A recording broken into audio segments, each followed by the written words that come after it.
The Olympics are a time for cities to showcase their world-class status and invite spectators from every nation to enjoy their city. However, in recent years, host cities haven't been able to afford the ever-increasing price tag of the Games, damaging local economies. But what happens to the people when they can't afford to pay off the city's entertainment bill and suddenly have nowhere to stay? In London, 2012, the capital's homeless were pressured into leaving after a series of sprinklers left the ground too wet to rest on. And before the Vancouver 2010 Winter Games, a bill was enacted that allowed police to forcibly remove people to shelters, often far away and out of sight. Some Bostonians worry that it could happen here. Boston 2024 is claiming they're going to have thousands of affordable units. It's actually only going to be 15%, so the city required minimum.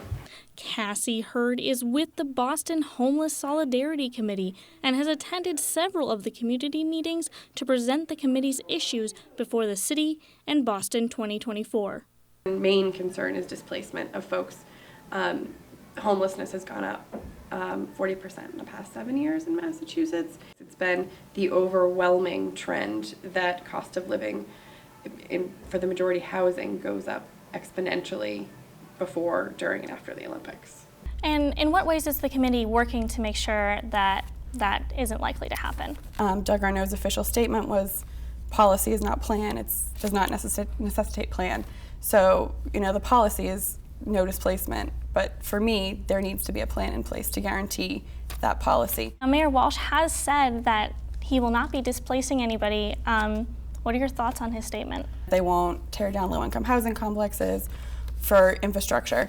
However, indirect displacement's a little more difficult to say that you can guarantee you won't do, because that's not a direct action the city takes. Though higher housing costs and cost of living don't immediately turn an individual onto the street, it can force someone to keep moving to more affordable areas to live, which are becoming farther away from Boston. Once folks are having to move out into the suburbs, they lose transportation, job loss. It has a total ripple effect for folks. Despite her repeated questions, the committee has been told it will only receive a formal response after the community meetings have finished mid-September. But I have great concern with that, in that it is after, the next step in the bid. What concern do you have about them waiting so long? That it's going to move forward and folks' concerns will have not been addressed, and it will be too late and will be steamrolled. Multiple attempts for an interview with the mayor's office and the Boston Redevelopment Authority were declined. All that was offered was a statement on the mayor's advocacy for ending homelessness, stating that the idea of displacing the homeless or any other vulnerable populations runs counter to the goals of Boston's Olympic bid. And we've been trying to meet with him since the day the island closed. Now it was over 6 months ago. He's been real evasive and showing that he doesn't care and want to deal with the issue. Native Bostonian Jesse Maxwell is one of the thousands in the city who neither rent nor own a home. He spends his nights at a shelter and his days near Harvard Square. As a member of the Boston Homeless Solidarity Committee, he is working to keep the Olympics out of his home city.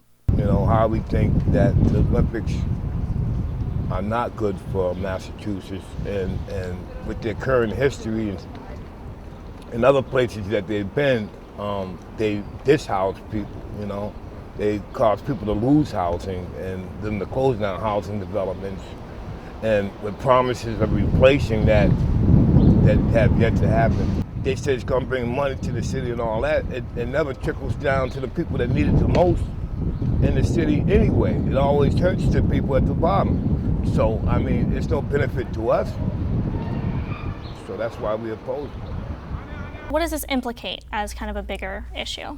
And that the city really isn't considering them in terms of the world-class city status that Mayor Walsh is looking for. We don't need to be planning to have a major organization like the Olympics come to this state when we can't deal with important issues such as homelessness. The final outcome for the 2024 Olympic bid is still a few years off, and the Boston Homeless Solidarity Committee plans to make use of their time spreading awareness of the possibilities and trying to receive a guarantee on affordable housing. Should Boston's bid be accepted, the city will need to work on housing and many other issues to adequately prepare Boston for its first Olympic Games.